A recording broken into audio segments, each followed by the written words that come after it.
Hello, Gordon Criswell here. I'm having a conversation with Mayor Alvey around some of the complex issues that comes to his office.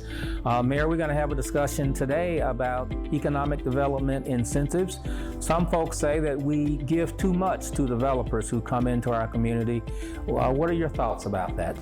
Yeah, it's interesting. Some people say we give everything away, but I have to say that I believe generally we do a very good job of negotiating good development agreements that work well to the benefit of our taxpayers in Wyandotte County, and that help bring in amenities that our community deserves. New entertainment, new food venues, new entertainment options for tourists, new job opportunities. So I think generally we do a good job of negotiating those.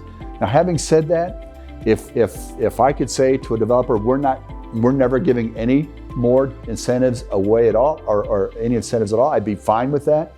But we're in a competitive environment. If you look around the region, the state, the metropolitan area, really the entire nation, cities and counties do provide development incentives because they're in competition with one another. Developers will come in and look for the best deal and try and come in. Now, taxes is not the only thing they look at. They look at quality of life, frankly, and they will come to places where they see quality of life, even if it means a little bit higher tax burden for them. So that needs to be clear.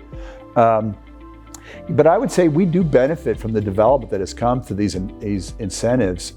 People always point to the legends and say, well, they haven't paid any taxes, and boy, nothing could be further from the truth.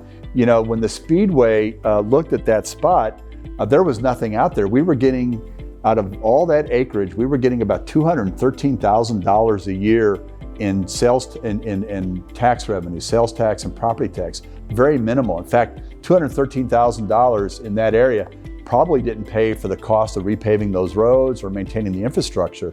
So we needed the development. And once that development came in, they began to pay property taxes from the very beginning. The Legends project, property taxes from the very beginning. Now, rather than making only $213,000 a year, as we were before development, that area brings in $36 million a year to the city and to the county through property taxes and sales taxes. And those revenues are used for services all across the county, for police and fire and street pavement, for blight remediation.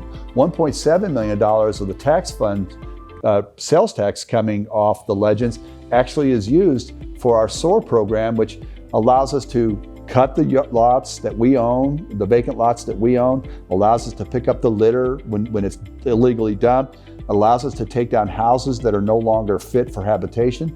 It allows us to get houses that are able to be rehabbed back into rehabbers and bring those back on the tax rolls. So that investment out there and those incentives really created an engine of growth that is benefiting all of us across the city.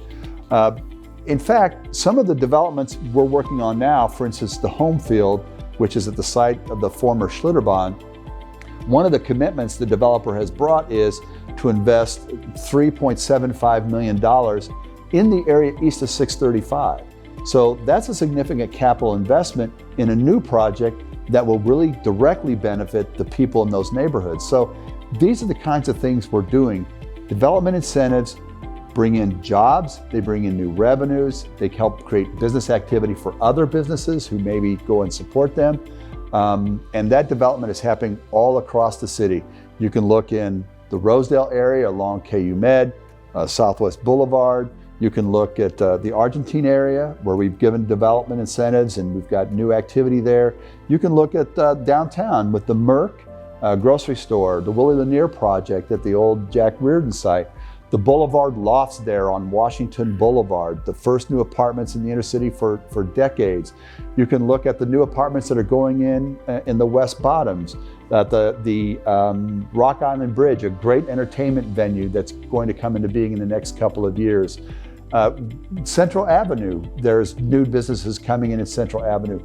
And frankly, so much of these incentives people don't realize, if you build east of 635 in certain areas, your own house or even add on to your house, you get a tax break. You get a 95% abatement on your taxes on the improvement for 10 years.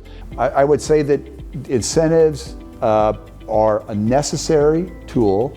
They have to be done well. Generally, I think we do a good job with those, and we need to actually look at new tools to redevelop our historic Northeast and those areas that were blighted, because those communities deserve it and the time is ripe. So many people are coming to me looking for opportunities in the Northeast.